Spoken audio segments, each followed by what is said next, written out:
Do you know who is truly responsible for Jin-Woo's insane power? There's someone behind it all. This is the story of Ashborn, the most feared monarch of all. During the battle against the monarchs, Jin-Woo's heart is pierced by them. His body enters a state of near death, and it's at that very moment that Ashborn appears to him within his subconscious. And here's the detail. Ashborn starts changing forms in the middle of the conversation. Like, he transforms into several characters that the protagonist has met throughout the episodes. The story begins, and he explains that before the world was created, there existed only light and darkness. Then, the absolute being, the creator of everything, separated the light and created the rulers. Next, he divided the darkness and created 8 monarchs. The monarchs were born to destroy the world, and the rulers were born to defend it. So there was a war began, and they started killing one another endlessly. The entire story of Solo Leveling basically revolves around this war. After a long time, tired of the never-ending conflict, the strongest ruler pleaded to the Absolute Being for help against the darkness of the monarchs. Since countless lives had already been lost in that war, and they had always glorified their creator, in other words, they felt abandoned by him. But the Absolute Being didn't answer their plea.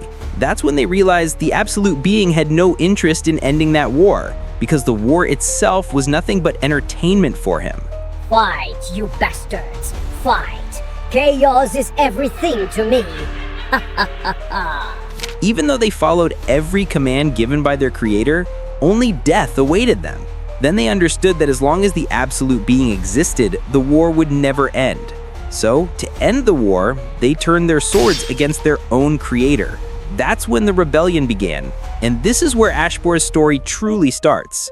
Ashborn was also a warrior of light, one of the rulers, and a great general. He fought bravely against the rebellion of his comrades, because despite everything, he remained loyal to his creator. However, being outnumbered, his entire battalion was annihilated on the battlefield by the other rulers. Then, nearly dying, with his last breath, Ashborn felt that the Absolute Being had left behind some extra power for him. That's when his physical body transformed into a shadow. And with that same power, he resurrected his entire fallen battalion and turned them into powerful shadow soldiers. And that's when the King of Shadows was born. With this power, Ashborn turned the tide of that battle, but he didn't win the war. When he rushed back to the throne room of the Absolute Being, it was already too late. His creator had been killed by the other ruler generals. The rulers declared themselves the new sovereigns, seized the divine relics of the Absolute Being, and with those, managed to capture the monarch of giants, Legia. With that, the balance of power in the war between both sides was destroyed. Seeing that the monarchs were now in despair, Ashborn decided to use the moment to speak with them, to join forces and fight against their common enemies, the rulers. And that's when a new monarch was born. The Monarch of Shadows.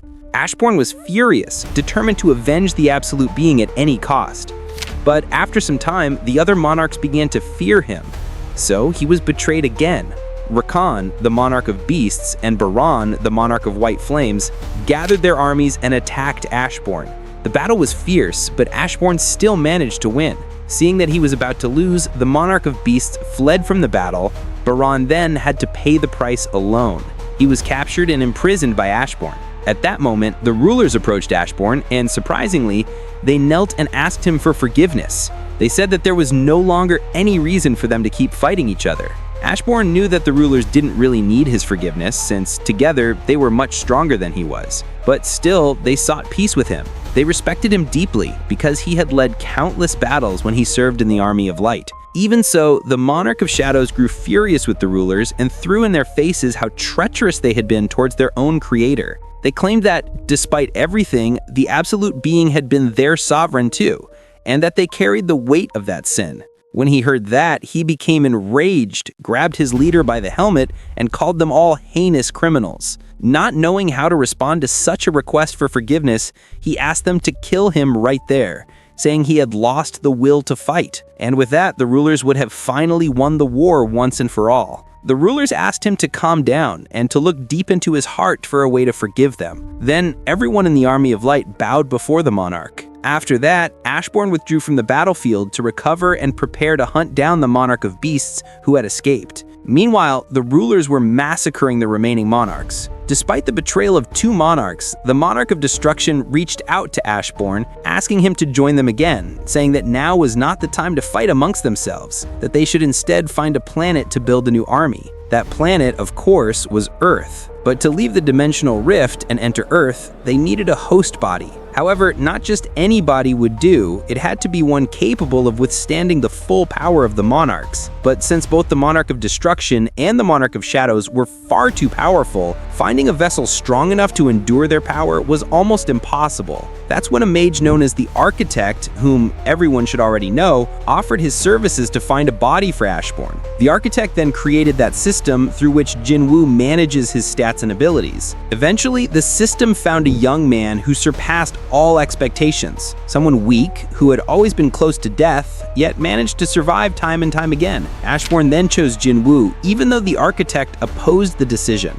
All the suffering that Jin-Woo had gone through was now being rewarded with Ashborn's power. But Jin-Woo couldn't understand how he was able to withstand the Monarch's power. Ashborn then explained that the system was designed for that exactly, to gradually level him up, like in a video game or RPG, until his body became strong enough to handle 100% of Ashborn's power. The true goal was for Ashborn to return through Jin-Woo's body. But instead, Ashborn deceived the Architect and left the protagonist in full control of his own body because Ashborn no longer saw any purpose in his own existence. He had no side left to fight for in the war. On one side, the rulers had asked him for forgiveness, and deep down, he had forgiven them. On the other, the monarchs were deceitful and untrustworthy. So he decided to follow the human will of Jin-Woo, because by then they had become one and the same. Then he gave the protagonist 2 choices, either to fall into eternal slumber, living a perfect dream within his own mind while Ashborn took full control of the body, or to do the opposite, awaken completely as the Monarch of Shadows,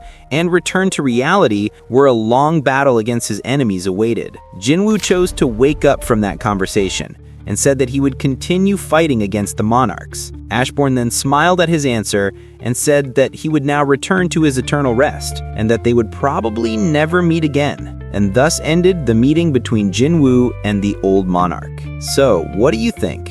Do you believe the rulers were right in killing the absolute being? Share your opinion in the comments. Thanks for watching. If you enjoyed the video, share it with your friends. Drop a like and don't forget to subscribe so you won't miss the next one. See you soon.